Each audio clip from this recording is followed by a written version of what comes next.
Hi hello welcome to 6 TV. ఈ food combinations ఇష్టంగా తింటున్నారా? ఇవి అసలు ఆరోగ్యానికి మంచిది కాదు.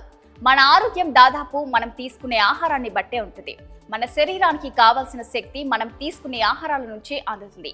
ఏ రకం ఆహారం తీసుకున్నా అది మనకు మేలే చేస్తుంది.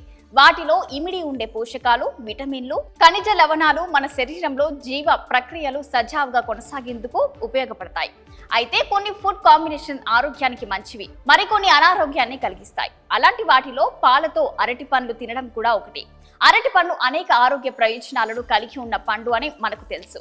అరటి పండులో విటమిన్లు, potassium, calcium, magnesium, fluoride, fibre, శరీరానికి అవసరమైన అనేక ఇతర అంశాలు పుష్కలంగా ఉన్నాయి. పెరుగుతో చేపలు తినడం మంచి కలయిక కాదు.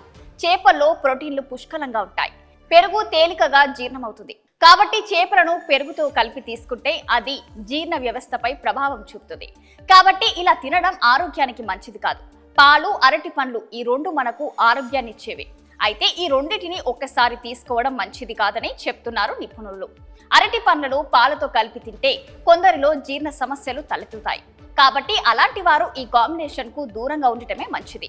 ఉదయాన్నే ఖాళీ కడుపుతో అరటి పండ్లు తింటే జీర్ణ సమస్యలు తలెత్తుతాయి. మధ్యాహ్నం అన్నంతో పండు తినడం కూడా మంచిది కాదు. ఎందుకంటే పండ్లు త్వరగా జీర్ణక్రియను నిర్వహిస్తాయి. కానీ భోజనం జీర్ణ కావడానికి సమయం పడుతుంది. ఇది ఉబ్బరం, ఇతర జీర్ణ సమస్యలను కలిగిస్తుంది. పాలను పుల్లటి పండుతో గాని అరటి పండ్లతో గాని తీసుకోకుండా చూడాలి. బనానా షేక్ అనే ద్రవకాన్ని చాలా మంది ఇష్టంగా తాగుతుంటారు. కానీ ఇది ఆరోగ్యకర కాంబినేషన్ కాదని నిపుణులు హెచ్చరిస్తున్నారు. మరిన్ని లేటెస్ట్ అప్డేట్స్ కోసం చూస్తూనే ఉండండి 6 టీవీ.